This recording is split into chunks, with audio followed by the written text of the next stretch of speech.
చాలా మనం విందాం. పరిశుద్ధ గ్రంథమందు రాయబడిన కీర్తనలో కొన్ని మాటలు మనం జ్ఞాపకం చేసుకుందాం. 3వ వచన భాగం. The book of psalms chapter number 37 verse 3. 37వ సంకీర్తన 3వ వచన భాగం. యెహోవా యందు నమ్మికయుంచి మేలు చేయము, దేశమందు నివసించి సత్యమును అనుసరించుము, యెహోవాను బట్టి సంతోషించుము, ఆయన నీ హృదయ వాంఛలను తీర్చును. దేవుడి మాటలు మన వినికిడిలో దీవించును గాక.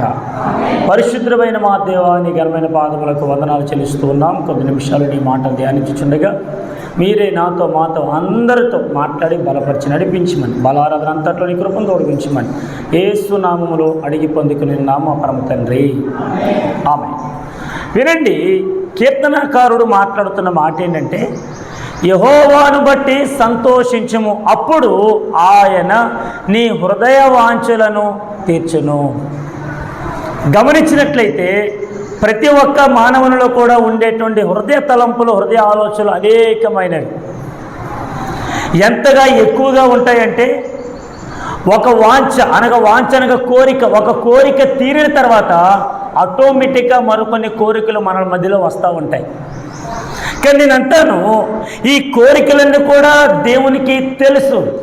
ఆయన మన హృదయ వాంఛలను ఎరిగిన దేవుడు, మన హృదయ తలంపులను ఎరిగిన దేవుడు, మన స్థితిగతులను ఎరిగిన దేవుడు. మన యొక్క పాత స్థితిని గమనించి ఆయన ప్రతిరోజు నూతనముగా మన స్థితిగతులను ఆయన ఎంతగానో హెచ్చించే దేవుడు.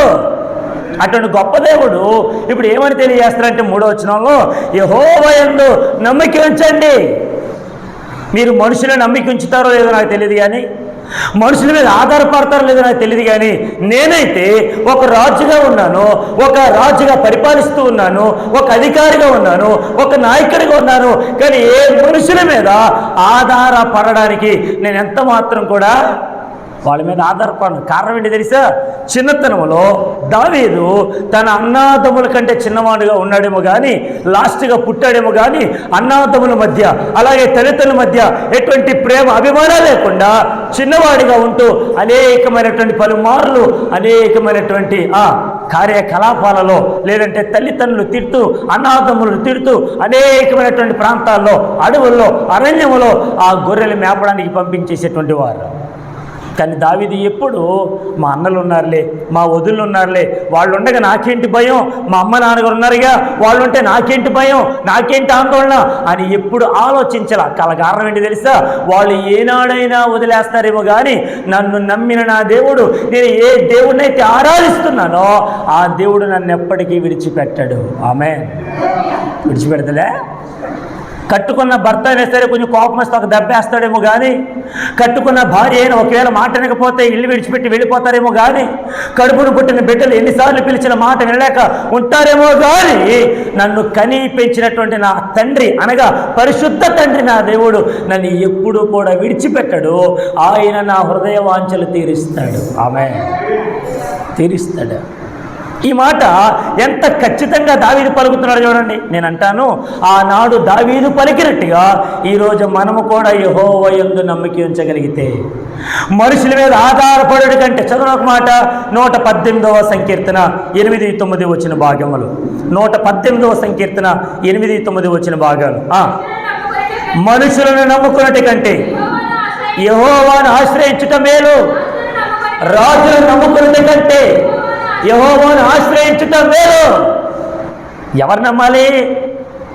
యెహోవాను మాత్రమే నమ్మాలి. దేవుడు మాత్రమే నమ్మాలి. యేసుక్రీస్తు ప్రభులు వారు మాత్రమే నమ్మాలి.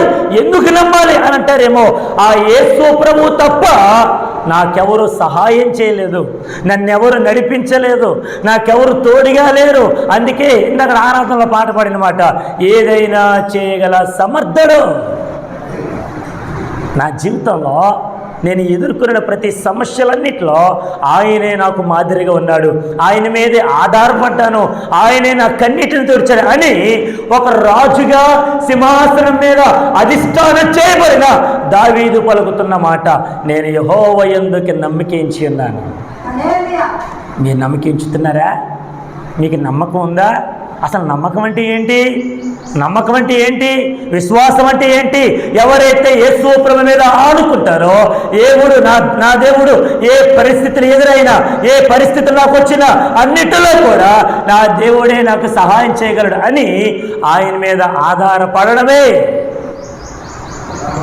ఇంకా మరొక వ్యక్తి మీద కానీ మరొకరి మీద ఆధారపడడం కానీ నమ్మకం అనేది కాదు. కీర్తనకారుడు మాట్లాడుతూ యెహోవా యందు నమ్మిక ఉంచండి. రెండోది అన్నాడు, దేశమందు నివసించి సత్యమును అనుసరించండి. మీరు ఏ దేశంలో ఉన్నారో ఆ దేశంలో సత్యమును అనుసరించడం ప్రారంభించండి.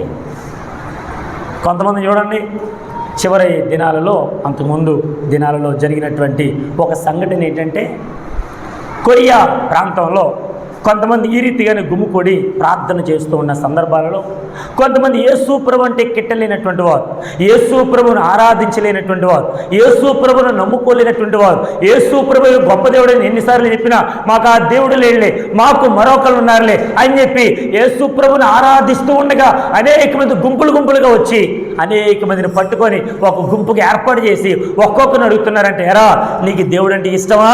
ఒకవేళ దేవుడు అంటే ఇష్టమైతే కనుక నిన్ను చంపేస్తాం, దేవుడు లేడు అని చెప్పే పరిశుద్ధ గ్రంథం మీద ఉమ్మి వేసి వెళ్ళిపో అని అందరినీ గుమ్ముకూడి ఒక్కొక్కరిని అడుగుతున్నప్పుడు ప్రాణాల మీద తీపొచ్చి, ప్రాణాల మీద ఎంతో ఆశ కలిగి వారు వెంటనే అసలు మాకు యేసు ప్రభు లేడండి, అసలు యేసు ప్రభు దేవుడు కాడండి అని చెప్పి ఆ బైబిల్ మీద ఉమ్మి వేసి అందరూ కూడా ఒకళ్ళ తర్వాత ఒకళ్ళ ప్రాణం కోసం పరిగెడతామన్నారు. అందరూ వెళ్ళిపోయారు. చివరికి ఇందులో ఉండే చిన్న పాప, సండే స్కూల్ పాప అంటే ఆ పాప వచ్చింది. యేసు ప్రభు అంటే ఇదిగో అందరూ దేవుడు యేసు ప్రభు దేవుడు కాదని చెప్పారు, నువ్వు కూడా దేవుడు కాదని చెప్పి ఉమ్మి వేసి వెళ్ళిపో, నీ ప్రాణాలు రక్షించబడతాయి అని చెప్పి ఎప్పుడైతే ఆ మాట అన్నారో, బాగా వినండి, ఎప్పుడైతే ఆ మాట అన్నారో ఈ పాప ఒక్కసారిగా ఆ బైబిల్ని అంతగా గాండ్రించి ఉమ్మేసినటువంటి ఆ బైబిల్ పరిశుద్ధ గ్రంథాన్ని తీసుకొని హృదయాన్ని కత్తుకొని దాని మీద ఉండేటువంటి ఉమ్ములన్నీ కూడా తుడి చేసి గట్టిగా ఇలాగ హత్తుకునేసరికి మరొకసారి అడుగుతున్నారంట, ఓ పాప, చిన్న పాప, యేసు ప్రభు దేవుడు కాడని అనేక మంది ఒప్పుకున్నారు కదా, నీకేంటి? యేసు ప్రభు దేవుడు కాడని చెప్పు అని ఎంతగా బ్రతిమలాడుతున్నా, ఎంతగా గద్దిస్తున్నా, ఎంతగా కోప్పడుతున్నా, ఎంతగా ఆగ్రహం చూపిస్తున్నా ఈ పాప మాత్రం లేదు సార్, యేసు ప్రభు ఒక్కడే దేవుడు, ఆయన ఒక్కడే నా దేవుడు, నన్ను రక్షించాడు. నేను అనాదిగా బ్రతుకుతున్నప్పుడు, నా తల్లిదండ్రులు కోల్పోయినప్పుడు, నన్ను ఎవరు ఆదరించలేనప్పుడు, కన్నీరు కారుస్తూ ఒంటరిగా బ్రతుకుతున్నప్పుడు నా ప్రభు నాకు ఆదరణ ఇచ్చాడండి. సండే స్కూల్లో నేను నేర్చుకున్న ఒక మాట ఏంటి తెలుసా? యేసు రక్షకుడని నేను నేర్చుకున్నాను, యేసు సత్యమని నేర్చుకున్నాను, యేసు సత్యము, ఆయన మార్గము, ఆయన జీవము అని నేర్చుకున్నాను. అటువంటి మార్గమై ఉన్న యేసు ప్రభుని నేను ఎందుకు కాదంటాను సార్? వీలైతే చావడానికని సిద్ధమని కానీ గట్టిగా పరిశుద్ధ గ్రంథాన్ని కౌగిలించుకోగానే యేసు ప్రభు అంటే కిట్టలైన అందరూ కూడా ఘనతో అలాగే పరిశుద్ధ గ్రంథాన్ని పట్టుకుని అమ్మాయిని కాల్చి చంపేసింది. ఇది నిజంగా జరిగిన సంఘటన కొరియా ప్రాంతంలో. యేసు ప్రభు కొరకు హతసాక్షి అయిపోయింది ఆ చిన్న పాప. యేసు ప్రభు నమ్మడం అంటే ఎన్ని పరిస్థితులు తారుమారైనా ఆయన మీదే నిలబడడం. ఆమేన్, ఆమేన్. కష్టం వచ్చిందని ఈ దేవుడిని వదిలిపెట్టి, ఒకవేళ పెళ్ళిళ్ళు అవ్వాలి కదా మా పిల్లలకి అని చెప్పి ఈ దేవుడిని వదిలిపెట్టి, అయ్యి బాబు లేకపోతే కనుక ఈ సమాజంలో నన్ను ఒప్పుకొని నీ దేవుడిని వదిలిపెట్టి కాదు. ఈ రోజున పరిస్థితుల్లో అనేక రీతిలుగా తారుమారు అవుతున్నాయి, కానీ యేసు ప్రభు ఎన్నడూ మారని దేవుడు, ఆయన మార్పు లేని దేవుడు. ఆయన మన జీవితాల్లో అనేకమైనటువంటి కార్యాలు జరిగించగలిగిన సమర్థుడైన దేవుడు. ఆయన తప్ప మరొక దేవుడు ఎవరో లేరు. ఒక 5 విషయాలు త్వరగా నేను ముగిస్తాను. యెహోవాను నమ్ముకుంటే ఏం జరుగుతుంది పాస్టర్ గారు?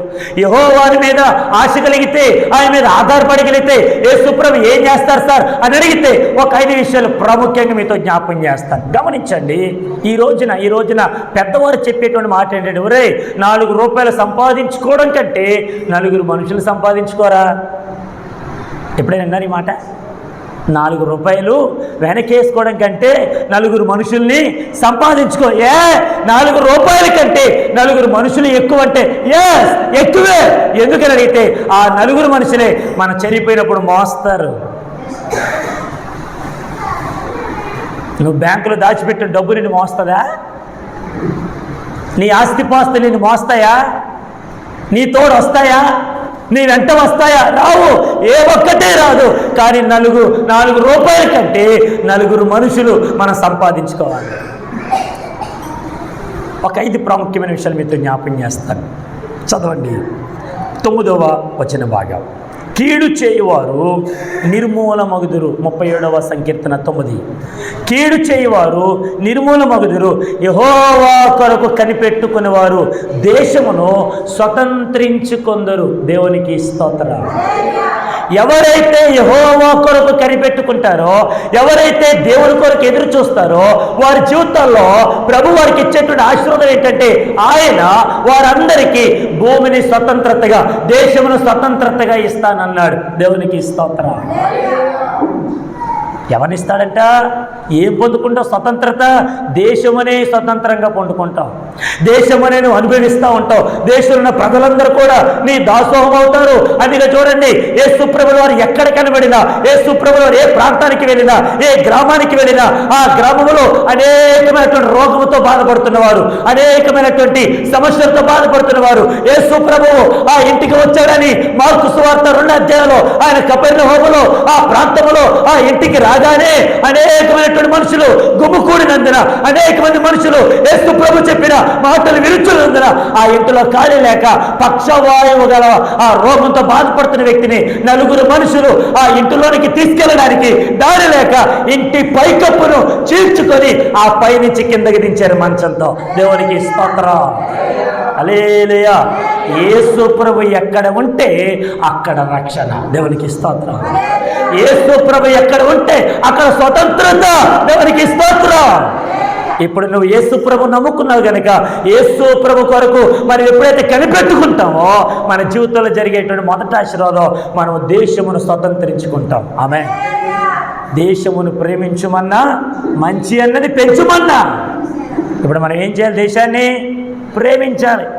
మన పక్కనున్న వాళ్ళని ప్రేమించాం, మన పక్కనున్న వారినే పలకరించాం, మన పక్కనున్న వారితోనే మాట్లాడాం, మన పక్కనున్న వారితోనే హాయ్, హలో, బాయ్ అని చెప్పాం. కానీ ఎక్కడో దూరంలో ఉన్న వారికి వెంటనే వీడియో కాల్ చేసి మాట్లాడదారా, చాలా మిస్ అయిపోయినని. మన పక్క వాళ్ళు ఏమైపోయారు? దూరం ఉన్నవాళ్ళే నీకు చుట్టాలా? దగ్గరున్న వారు చుట్టాలు కాదా? నీ పక్కన పొరుగు వారు నీకు చుట్టాలు కాదా? నీ పక్కన ఇరుగు వారు నీకు చుట్టాలు కాదా? వారు బంధువులు కాదా? గమనించండి, యెహోవా కొరకు కనిపెట్టుకోవడం ప్రారంభించావు. బయటికి వెళ్ళినటువంటి భర్త ఎప్పుడు వస్తాడు ఏంటో, అయ్యో టైం అయిపోయింది ఇంకా మా ఆయనకి రాలేదేంటి అని ఎదురు చూస్తావే ఇంటి దగ్గర. కొంచెం లేట్ అయితే కంగారు పడతావే. ఒకవేళ వచ్చిన తర్వాత ఏమండి ఏంటి 5 నిమిషాలు లేట్ అయిందేంటి, మీ గురించి ఎంత కంగారు పడ్డాను నేను అని అంటావే. మరి యెహోవా కొరకు కనిపెట్టుకోవా? యేసు ప్రభు 2వ రాకడలో వస్తున్నాడు, ఆయన రాకడలో నేను ఎత్తపడాలి అనేటువంటి ఆలోచన నీకు లేదా? నెలంతా కష్టపడిన తర్వాత జీతం కోసం ఆరాటపడతాను చూడు, జీతం కోసం ఎదురు చూస్తాను చూడు. ఒక్కరోజు లేట్ అయితే సార్ నేను నెలంతా పని చేశాను సార్, ఒకరోజు లేట్ అయిందండి జీతం అని అడుగుతావే. మరి యేసు ప్రభు కోసం కనిపెట్టవా? ఆయన కొరకు ఎదురు చూడవా? పిల్లలు స్కూల్కి వెళ్ళిన తర్వాత రాకపోతే అమ్మా ఎందుకు లేట్ అయిందని అని ప్రేమగా మాట్లాడి నువ్వు కొంచెం కోప్పడేసరికి మమ్మీ ట్యూషన్ పెట్టాను మమ్మీ అందుకే లేట్, అది విషయం నాకు ముందే ఫోన్ చేసి చెప్పాలి కదా అని అంటావే. మరి నీ పిల్లల విషయమే, నీ భర్త విషయమే, నీ భార్య విషయమే ఇంతగా కంగారు పడుతున్నా కనిపెడుతున్నావు. మరి 2వ రాకడలో రాబోతున్న నా యేసయ్య నీకు జీవమునిచ్చి ఆత్మనిచ్చి నిన్ను పెంచి పోషించి పెద్ద చేసి అన్ని విషయాలలో ఆయన మనకి ఎంతగానో హెచ్చింపునిస్తున్నటువంటి నా దేవుని కొరకు కనిపెట్టవా? ఎదురు చూడవా? ఆలోచించవా? ఆలోచించేటువంటి నీకు నా దేవుడు ఇచ్చేటువంటి మొదటి ఆశీర్వాదం ఆయన దేశమును స్వతంత్రించుకున్నట్లుగా చేస్తాడు. ఆమె ఏం స్వతంత్రించుకుందాం మనం? దేశమును. దేవునికి స్తోత్రం. ఇది మొదటి విషయం. 2 విషయానికి వెళ్తున్నాం, చదవండి. అదే పరిశుద్ధ గ్రంథంలో 37వ సంకీర్తన 22వ వచన భాగం. యెహోవా ఆశీర్వాదము నొందిన వారు భూమిని స్వతంత్రించుకొందురు. దేవునికి స్తోత్రం. ఇది 2వది. మొదటిదేమో ఎవరైతే యెహోవా కొరకు కనిపెడతారో వారందరూ దేశంలో స్వతంత్రించుకుంటారు. కానీ 2వ విషయం ఏంటంటే ఎవరైతే యెహోవా ఆశీర్వాదము నొందుకుంటారో, యెహోవా ఆశీర్వాదాన్ని పొందుకుంటారో వారు భూమిని స్వతంత్రించుకుంటారు. దేవునికి స్తోత్రం. యాకోబుకి దేవుడు 4 భార్యలను ఇచ్చాడు. రాహేల్ గారు, లేయ గారు, మరి కొంతమంది బిల్హా, తర్వాత మరొక ఆవిడ ఉంది. ఈ నలుగురిని పొందుకున్న తర్వాత ఈ నలుగురి ద్వారా దేవుడు ఏ సంతానం అయితే ఇచ్చాడో వారి యొక్క మామగారైనటువంటి లాభాన్ గారింట అనేకమైనటువంటి ఆశీర్వాదాలు పొందుకుని ఇతడు అంత సామానం తీసుకుని వెళ్ళిపోతున్నాడు. బేతేల్, ఎక్కడైతే రాయ పెట్టి అక్కడ తైలం పోసి, బేతేలు దేవుడు, ఇది బేతేల్, ఇది దేవుని మందిరమే తప్ప మరొకటి కాదు అని ఎక్కడైతే ఒడంబడిక చేశాడో ఆ దేవుడు మాట్లాడాడు, రా నా ప్రియ కుమారుడు అనగానే యాకోబు అందరూ తీసుకుని వెళ్ళిపోతున్నాడు. వెళ్ళిపోతూ యబ్బోకు రేవు దగ్గర ఆగిపోయాడు. ఒక్కడిగా మిగిలిపోయాడు, ఒంటరిగా మిగిలిపోయాడు. ఆ దేవునితో పెనుగులాడుతూ ఉన్నాడు, ప్రార్థన చేస్తూ ఉన్నాడు, కనిపెడతా ఉన్నాడు, ఎదురు చూస్తూ ఉన్నాడు, మొరపెడతా ఉన్నాడు. ప్రభువా, నీవు నన్ను ఆశీర్వదించితేనే కానీ నేను నిన్ను, ఈ మాటను కంప్లీట్ చేయండి, నువ్వు నన్ను ఆశీర్వదించితేనే కానీ నేను నిన్ను విడిచిపెట్టను. బాగా ఆలకించండి. అప్పటికి యాకోబు ఆశీర్వదించబడలేదా? ఆశీర్వదించబడ్డాడు. గొర్రెలు, మేకలు, మందలు లేవా? పిల్లలు లేరా? సంతానం లేదా? అన్నీ కలుగున్నాయి. మరి అన్నీ కలుగున్నప్పటికైనా దేవుడు ఎందుకు నన్ను ఆశీర్వదించని అడుగుతున్నాడంటే, ఆశీర్వాదం అంటే మనకి కనబడేటువంటి ఈ యొక్క భౌతికపరమైనటువంటి ఆశీర్వాదం కాదు, ఆత్మీయమైన ఆశీర్వాదం మనం పొందుకోవాలి. దేవునికి స్తోత్రం. మనిషి పైకి ఎంత కనబడుతున్నా లోపల ఉండేటువంటి రోగాలు మనకు కనబడతాయా? కనబడతాయండి. సార్ నేను బాగానే ఉన్నాను సార్, ఏమైందో తెలియట్లేదు సార్, కళ్ళు తిరిగిపోతున్నాయి, పడిపోతున్నాను సార్. వెంటనే డాక్టర్ గారి దగ్గరికి వెళ్ళండి, బీపీ చెక్ చేస్తారు, ఒక బలానికి ఇంజెక్షన్ ఇస్తారు. మళ్ళీ మాట అంటారు, సార్ మీరు ప్రతిరోజు అలా జరుగుతుంది కాబట్టి కొంచెం టయానికి భోంచేయండి, టయానికి కొంచెం ఈ ఫ్రూట్స్ తినండి, ప్రతిరోజు ఉదయం నుంచి సాయంకాలం వరకు ఒకరు ఎండలో పాటు తిరగండి సార్, కొంచెం నీళ్ల పాటు ఉండండి అనరా? మనిషి మాత్రం పైకి చాలా అందంగా కనబడచ్చు, చాలా సుందరంగా కనబడచ్చు. నేను అంటాను, మనం ఈ లోకంలో భౌతికంగా ఎంత ఆస్వాదించబడినా మన లోపల ఉండేటువంటి ఆత్మ దేవుని కొరకు ఎదురు చూడకపోతే మనం ఆస్వాదించబడలేనట్టే. దేవునికి స్తోత్రం. ఇప్పుడు రెండో మాట ఏమన్నాడంటే, యెహోవా ఆశీర్వాదము నొందిన వారు. ఇప్పుడు యాకోబు, నువ్వు నన్ను ఆశీర్వదించితేనే కానీ నేను నిన్ను విడిచిపెట్టను అని పలకడానికి ప్రముఖుల ఉద్దేశం ఏంటంటే, అయ్యా నేను ఇంత కలిగి ఉన్నాను కానీ నా కొరకు చావు ఎదురు చూస్తుంది. మా అన్నగారు ఇదిగో యాషావు 400 మత్తితో ఆ కత్తులు కటార్లు పట్టుకొని నన్ను చంపడానికి వస్తున్నాడు. నేను ఎంత ఆశీర్వదించబడితే ఏంటి ప్రభువా, వాడి చేతిలో చావాల్సిందే కదా, వాడి చేతిలో చావుకొని ఉండినట్లుగా నన్ను బ్రతికించిన ఆయన అదే నా ఆశీర్వాదం అని దేవుని ఎదుట మోకాళ్ళేసి రాత్రంతా పెనుగులాడాడు యాకోబు. దేవునికి స్తోత్రం. అది ఆశీర్వాదం. ఇప్పుడు చెప్పండి, ఇప్పుడు యెహోవా ఆశీర్వాదము నందిన వారు ఏ స్వతంత్రించుకుంటారు అని అడిగితే భూమిని స్వతంత్రించుకుంటారు. దేవునికి స్తోత్రం. అందుకని పరిశుద్ధ గ్రంథాలు ఎక్కడ చూసినా చూడండి, ఓ ఇశ్రాయేలు ప్రజలారా అంటాడు దేవుడు. అంటే ఎవరు? ఇశ్రాయేలు అనగా యాకోబు, యాకోబు అనగా ఇశ్రాయేలు. ఇశ్రాయేలు అన్న మాటకు దేవునితోనూ మనుషులతోనూ పోరాడి గెలిచినటువంటి వాడు ఇశ్రాయేల్. యాకోబు మోసగాడిగా ఉన్నప్పుడు భూమిని స్వతంత్రించుకోలేము. దేవునితో పోరాడి మనుషులతో పోరాడినప్పుడు మనం ఈ భూమిని స్వతంత్రించుకుంటాం. దేవునికి స్తోత్రం. ఇది రెండో ఆశీర్వాదం. ఆమేన్. మొదటిది, మనం యెహోవా కొరకు కనిపెట్టుకుంటే దేశమును స్వతంత్రించుకుంటాం. కానీ యెహోవా ఆశీర్వాదం అందితే భూమిని దేశం అంటే ఇదే మన ఇండియా దేశం. మరి భూమి అంటే ఈ భూభాగం ఎంతైతే ఉందో అన్నీ కూడా మన సొంతమే. దేవునికి స్తోత్రం. ఇది రెండో ఆశీర్వాదం. మూడో ఆశీర్వాదానికి వెళ్దాం. చదవండి. ఇదే 37వ సంకీర్తన 11వ వచన భాగం. దీనులు భూమిని స్వతంత్రించుకుందురు, బహుక్షేమము కలిగి సుఖించెదరు. దేవునికి స్తోత్రం. ఇప్పుడు మూడవది ఏంటంటే దీనత్వం కలిగి ఉండాలి. చెప్పాలి, ఏముండాలి మనలో? ఏముండాలి మనలో? దీనత్వం ఉండాలి, దీనులుగా ఉండాలి.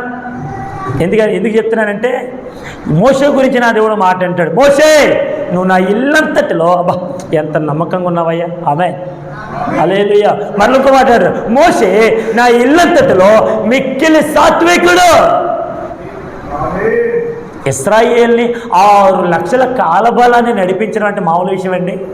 ఒక మాట అడుగుతాను, చెప్పండి. మీ ఇంట్లో మీరు, మీ భర్త, దేవుడు మీకు ఇచ్చినటువంటి 2 పిల్లలు లేదంటే 1 3 అనుకుందాం. ఈ 3 పిల్లల్ని పెంచి పెద్ద చేసి స్కూల్కి పంపేటప్పుడు మీరు అంటారు, ఈ సంత మాయిదారి సంత, వీళ్ళు ఎగరు చేయరు, స్కూల్కి లేట్ అయిపోతుంది, ఈయన ఏం మాట్లాడే పిల్లల విషయంలో అన్నీ నా తల మీదకి వస్తాయి, అసలు ఇలాంటి పిల్లలు నాకు ఎందుకు పుట్టారు అని చెప్పి కొన్ని సందర్భాల్లో అనిన సందర్భాలు లేవా? ఎన్ని మార్లు మనం తిట్టుకొని ఉంటాం. ఒక ముగ్గురినే పెంచడానికి కష్టపడుతున్నాం, ఒకరిని పెంచడానికే కష్టపడుతున్నాం. 6 లక్షల కాలబలాన్ని 40 సంవత్సరాలు నడిపించడం అంటే మామూలు విషయమా? మామూలు విషయం అండి. దేవునికి ఇస్తాను. హల్లెలూయా. 6 లక్షల కాలబలమైనటువంటి ఆ జనాంగము కొంతమంది మాట వింటారు, కొంతమంది మాట వినరు, కొంతమంది చెవి ఎక్కుతారు, కొంతమంది చెవి ఎక్కరు, కొంతమంది ఇష్టం చూపుతారు, కొంతమంది ఇష్టం చూపరు, కొంతమంది ప్రేమ చూపిస్తారు, కొంతమంది ప్రేమ చూపరు. అనేక రకరకాల సమ్మేళనమైనటువంటి జనాంగం ఎంతమంది ఉన్నారు. అయినను నమ్మకం కలిగి దీనత్వం కలిగి వారు ఎన్ని బాధలు పెట్టినా మోకాళ్ళు వేసి ప్రార్థన చేయడం తప్ప వారి మీద ఎప్పుడు ఎదురు తిరగల మోషే. కానీ ఒక రోజున వారికి దాహం వేసినప్పుడు ఆ బండలో నుంచి ప్రభు, అయ్యా ఆ బండతో మాట్లాడు, ఆ బండలో నుంచి నీళ్ళు వస్తాయి అని అనగానే ఈ ప్రజల గురించి, మూర్ఖమైనటువంటి జనం గురించి, ఒరే మూర్ఖులారా మీ గురించి బండలో నుంచి నీళ్లు తీసుకురావాలా అని చెప్పి కోపంతో బండను కొట్టాడు మోషే. ఆ ఒక్క మాటతో ఇశ్రాయేలు ప్రజలను మూర్ఖులారా అని అన్న మాటతో కనాను దేశానికి వెళ్ళలేకపోయాడు. ఆ కొండపైనే ప్రాణాలు విడిచాడు మోషే. ఎందుకు చెప్పాను తెలుసా? మనం దీనులుగా ఉన్నప్పుడు భూమిని స్వతంత్రించుకుంటాం. దేవునికి స్తోత్రం. అన్న మాట చెప్పనివ్వండి. మాకు ఉదాహరణకి మన మహాత్మా గాంధీ గారు, మన తాతయ్య గారు అవుతారు కదా, ఆయన ఇంచుమించు ఆయన బ్రతికినటువంటి దినాలలో ఆయన చేసినటువంటి ఒక విధానం ఏంటి తెలుసా? ఆంగ్లేయులు, ఇంగ్లాండ్ ప్రజలు, బ్రిటిష్ వాళ్ళు ఎంతగా కొట్టినా, ఎంతగా తిట్టినా చెప్పాలి, ఆయన ఒక్క మాట కూడా ఏమన్నా అన్నాడా? మాట్లాడరేంటండి? ఏ ఒక్క మాట కూడా మాట్లాడలా. ఎన్ని దెబ్బలు తిన్నా అయ్యా ఒక చెప్ప మీద కొడితే ఇంకో చెప్ప చూపించాడు ఆయన. ఇది ఎక్కడి నుంచి తెలిసే? బైబిల్లో నుంచి కాపీ. ఆయన అన్ని దెబ్బలు తిన్నాడు. వాళ్ళందరూ కూడా అదిరిపోయి ఆశ్చర్యపడిపోరు, ఎవరు మన మీద ఎదురు తిరగట్లేదు ఏంట్రా, ఒక దెబ్బ కొడితే ఎవరైనా కొట్టాలి కదా, వీళ్ళు కొట్టట్లేదేంట్రా అని చెప్పి ఆ భారతీయులందరూ కూడా అదిగో ఆ మహాత్మా గాంధీ నడిచినటువంటి నడవడికలు నడిచారు, స్వతంత్రతను పొందుకున్నారు. దేవునికి స్తోత్రం. 1947 ఆగస్టు 15వ తారీఖున మనకి ఎప్పుడైతే స్వతంత్రత రావడం గల కారణం ఏంటంటే దీనులుగా ఎవరు ఎన్ని మాట్లాడినా తగ్గించుకొని నిలబడ్డాడు, నా దేవుడు ఆశీర్వదించాడు. అలాగైతే ఇప్పుడు మనం భూమిని స్వతంత్రించుకోవాలంటే యెహోవా కొరకు కనిపెట్టడమే కాదు కానీ దేవుని ఎదుట దీనులుగా ఉండాలి. దేవునికి స్తోత్రం. ఆయనకి మనం అప్పగించుకోవాలి. ఇది 3వ విషయం.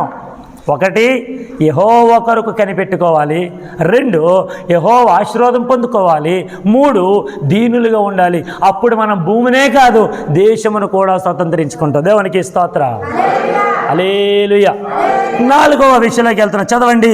ఇదే కీర్తన గ్రంథం 37వ సంకీర్తన 29వ వచన భాగం. నీతిమంతులు భూమిని స్వతంత్రించుకుందరు, వారి దానిలో నిత్యము నివసించెదరు. దేవునికి స్తోత్రం.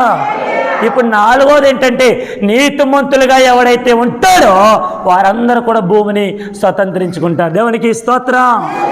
అందుకని అంటారు కదా, రే బ్రతుకు చెడినా నీతి మాత్రం చెడకూడదురా, నీతిగా బ్రతకడం నేర్చుకోరా, నీ బ్రతుకుని ఎదురుగా చెడుపుకుంటూ అంటారు చూసారా పెద్దవాళ్ళు. దాని అర్థం ఏంటి తెలుసా? మన బ్రతుకులో మన నీతి కనబడాలి. వినాలి ఏనోష్, మన బ్రతుకులు ఏం కనబడాలి? నీతి కనబడాలి. కొంతమంది పైకి అనేకమైనటువంటి గొప్పలు చెప్పుకుంటారేమో కానీ వాళ్ళు బ్రతుకంతా కూడా నీతిగా బ్రతకడానికి ఇష్టపడరు, పైకి మాత్రమే. దేవునికి స్తోత్రం. హల్లెలూయా. ప్రియ దేవుని బిడ్డలారా, ఇదిగో దేవాతి దేవుడు మాట్లాడుతున్నమాట నోవాహుతో. నోవాహు, ఈ తరము వారిలో నువ్వు ఒక్కడివే నాకు నీతిమంతుడిగా ఆగబడ్డావు, కాబట్టి నీ కొరకు నీ ఇంటి వారి కొరకు ఒక ఓడని సిద్ధం చేసుకో. దేవునికి స్తోత్రం. బాగా ఆలకించండి. నోవాహు అంతమంది అవినీతిమంతుల్లో నీతిమంతుడు ఎలా బ్రతికాడు, ఎలా జీవించాడు, ఎలాగా దేవుని కొరకు బ్రతికాడు అనేటువంటి ఆలోచన మనకు వస్తే ఈ లోపల ఎంతమంది అనేకమైనటువంటి పాపాలలో అనేకమైనటువంటి ఆ శాపాలలో వాళ్ళు వెళ్ళిపోతున్నా నా దేవుడు రక్షకుడు, నేను ఆయన కొరకే బ్రతుకుతాను అని ఎవరైతే నీతిగా బ్రతుకుతారో వారు మాత్రమే భూమిని స్వతంత్రించుకుంటారు. దేవునికి స్తోత్రం. హల్లెలూయా. ఇప్పుడు చెప్పండి, మన జీవితాల్లో ఏముండాలి? 1 దీనత్వం ఉండాలి, 2 నీతి కూడా ఉండాలి. ఏముండాలి? నీతి ఉండాలి. ఇది లేనప్పుడు ఎంత రంగురంగుల బట్టలు వేసుకున్నా, ఎంత హంగామా చేసుకున్నా, ఎంత డబ్బున్నా ఇదేది మనకి రాదు, మనకు అవసరం ఉండదు. దేవునికి స్తోత్రం. కొంతమంది చూడండి, పెద్దవారు ఒకవేళ వాళ్ళ దగ్గర డబ్బు లేకపోయినా వారు మాట్లాడేటువంటి మాట, వారి తీరు, వారి ప్రవర్తన, వారి యొక్క బాధ్యతలు ఇవన్నీ కూడా చూసి, ఒరే మన అయ్యగారు వచ్చాయి లేచి నిలబడండి రా, అందరూ నమస్కారం చేయండి అంటారు చూడు. అది ఎలా వస్తుంది? డబ్బుని బట్టి రాదు, హోదాని బట్టి రాదు, స్థితిగతిని బట్టి రాదు. దేవునికి స్తోత్రం. నీతిని బట్టి వస్తుంది. హల్లెలూయా, హల్లెలూయా. నా యేసు నీతిమంతుడు, నా యేసు సత్యవంతుడు, నా యేసు దీనుడు, ఆయన సాత్వికుడు. పిలాతు ఎదుట నిలబడితే అందరూ అడుగుతూ ఉన్నారు. పిలాతు రాజు మాట్లాడుతున్నాడు, అయ్యా నువ్వు యూదులకు రాజువా అని అడగగానే యేసు ప్రభు అంటాడు, నువ్వు అన్నట్టే. దేవునికి స్తోత్రం. నేను రాజుని ఎక్కడ చెప్పలా, ప్రజలందరూ అన్నారు ఎస్ నేను రాజుని. నా దేవుడు ఆమోదం పలికాడు. ఈ లోకమునంతటి కూడా రక్షించడానికి నా దేవుడు నన్ను ఈ లోకాన్ని పంపించాడు. ఎస్ ఈ ప్రజలందరి కొరకు నా ప్రాణాలు ఇవ్వడానికి నేను వచ్చాను. దేవునికి స్తోత్రం. 4 విషయాలు చెప్పుకున్నాను. చివరిగా ఒక్కటి చెప్పి నేను ముగిస్తున్నామా, వినాలి. కీర్తన గ్రంథం 37వ సంకీర్తన 34వ వచన భాగం. కనిపెట్టుకుని ఉండుము, ఆయన మార్గమును అనుసరించుము, భూమిని స్వతంత్రించుకున్నట్లు ఆయన నిన్ను హెచ్చించరు. దేవునికి స్తోత్రం. ఇప్పుడు 5వది ఏంటంటే, ఎవరైతే ఆయన చూపించిన మార్గములో అనుసరించి నడుస్తారో ప్రభు వారిని భూమిని స్వతంత్రించుకున్నట్లుగా వారిని హెచ్చిస్తాడు. దేవునికి స్తోత్రం. రీసెంట్గా జరిగినటువంటి ఇండియా వర్సెస్ ఆస్ట్రేలియా మ్యాచ్ అనుకుంటా, ఆడవాళ్ళు ఆడారు, ఉమెన్స్ ఆడారు. అందులో ఎప్పుడైతే సెమీఫైనల్లో అందరూ ఆడిన తర్వాత జెమీమా అనేటువంటి ఒక క్రైస్తవ సహోదరి ఆడింది. అందరూ కూడా చాలా వరకు టెన్షన్లో ఉన్నారు. ఆమె ఎప్పుడైతే బ్యాట్ పట్టుకొని అక్కడ టీం కోసం ఆడుతూ ఉందో, గెలిచిన తర్వాత అందరూ కూడా ప్రశంసలు కురిపించారు. వెంటనే అనేక మంది ఆ మైకులు తీసుకొచ్చి వీడియోలు తీస్తూ వెంటనే ఆవిడకి మైకి కానీ ఒక మాట, అమ్మ ఇంత సక్సెస్ నీకు ఎలా వచ్చిందని కానీ అందరి ఎదుటి కూడా గర్వపడుతూ నా యేసు ప్రభును ఒక కార్యం చేశాడని చెప్పింది. దేవునికి ఇస్తాం గట్టిగా హల్లెలూయా. నా యేసు ప్రభువే నాకు త్రోవ చూపించాడు, నా ప్రభువే నాకు ఆట నేర్పించాడు, నా యేసు ప్రభు నాకు సహాయం చేశాడు అని చెప్పి యేసుక్రీస్తు వారి గురించి ప్రపంచమంతటా చూసే విధంగా ఆ గ్రౌండ్లో అనేక మంది ఎదుట ఆ మైకి పట్టుకుని చెప్పసాగింది. మనం చెప్పగలమా? మనం చెప్పగలమా మాట? కొంతమంది ఎవరైనా చూస్తారేమోనని బైబిల్ పట్టుకున్న మనము వారికి కనబడకుండా దాచేసుకొని వస్తాం, ఎవరేమైనా అంటారేమోనని. గమనించండి, ఎవరు మనకు బ్రతుకు నేర్పించలా బైబిల్ తప్ప. లేదు, ఎవరు మనకి తిండి పెట్టట్లా బైబిల్ తప్ప, ఎవరు మనల్ని పోషించట్లా మన దేవుడు తప్ప, ఎవరు మనకు ఆధారం అక్కర్లా మన యేసు తప్ప. అమ్మా ఆమె చెప్పండి అమ్మా. దేవునికి స్తోత్రం. గట్టిగా హల్లెలూయా. 5 విషయాలు చెప్పుకున్నాం. మనం స్వతంత్రంగా బ్రతకాలంటే యెహోవా కొరకు కనిపెట్టాలి. స్వతంత్రంగా ఉండాలంటే యెహోవా కొరకు మనం ఏం చేయాలి? ఆయన ఆశీర్వాదాన్ని పొందుకోవాలి. స్వతంత్రంగా బ్రతకాలంటే దీనులుగా ఉండాలి. స్వతంత్రంగా బ్రతకాలంటే నీతిమంతులుగా బ్రతకాలి. స్వతంత్రంగా బ్రతకాలంటే ఆయన మార్గములో నడవాలి. ఆమేన్. అప్పుడు ప్రభు మనల్ని స్వతంత్రంగా ఉంచుతాడు. దేవునికి స్తోత్రం. ఇశ్రాయేలు ప్రజలు ఐగుప్తు దేశంలో బానిసలుగా ఉన్నప్పుడు ప్రభు వారిని స్వతంత్రులుగా ఎప్పుడు చేశాడో తెలుసా? ప్రభు కొరకు కనిపెట్టి ప్రార్థన చేశారు. నిర్గమాకాండం 3వ అధ్యాయం. ప్రభు ఆశీర్వాదం పొందుకున్నారు, దీనులుగా బ్రతికారు, నీతిమంతులుగా బ్రతికారు, యెహోవా మార్గంలో నడుచుకుంటూ వచ్చారు. ప్రభు వారిని కనాను దేశానికి, వాగ్దానం చేయబడిన దేశానికి, పాలు తేనెలు ప్రవహించే దేశానికి ఆయన వారిని నడిపించాడు. దేవునికి స్తోత్రం. ఇప్పుడు మనం బానిసలుగా ఉన్నామేమో, స్వతంత్రులుగా ఉండడానికి నా యేసు ప్రభు పిలిచాడు. గలతీ పత్రిక 5వ అధ్యాయంలో ఆయన మాట్లాడుతూ ఉంటాడు, స్వతంత్రం మనకి ఇహలోకంలో లేదు కానీ పరలోక రాజ్యంలో స్వతంత్రం. దేవునికి స్తోత్రం. ఆ స్వతంత్రతను పొందుకుందాం, యెహోవా కొరకు కనిపెడదాం, యెహోవా ఆశీర్వాదాన్ని పొందుకుందాం, దీనులుగా బ్రతుకుదాం, నీతిమంతులుగా బ్రతుకుదాం, ఆయన మార్గంలో నడుద్దాం. స్వతంత్రులుగా బ్రతికి ఆయన యొక్క సన్నిధానంలో అనగా ఆ పరలోక రాజ్యాన్ని మనం ఎంతగానో స్వతంత్రించుకుందాం, పరలోక రాజ్యంలో చేర్చబడదాం. అట్టి కృప, అట్టి ఆశీర్వాదం ప్రభు మనందరికీ దయచేయును గాక. ప్రభు ఈ మాటలు మన వెనుకల్లో ఫలాభివృద్ధి చెందించును గాక. ఆమేన్. అందరం మోకరించండి, ప్రార్థన చేస్తాం.